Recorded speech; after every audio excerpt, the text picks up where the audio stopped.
মুর্শিদাবাদ থেকে আগত নির্যাতিতাদের সাহায্যে মালদায় কন্ট্রোল রুম খুলেছে বিজেপি।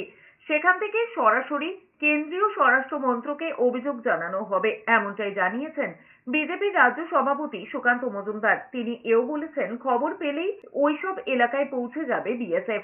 মুর্শিদাবাদের অস্থিরতার প্রশাসনে আস্থা হারিয়েছে নাম জনতা। ভিটেমাটি ছেড়ে ধুলিয়ানের বেশ কয়েকটি পরিবার নদীপথে মালদায় গিয়ে আশ্রয় নিয়েছেন বলে খবর। স্ত্রী পুরুষ নির্বিশেষে কোলের সন্তানকে নিয়ে এক কাপড়ে ঘর ছেড়েছেন তারা।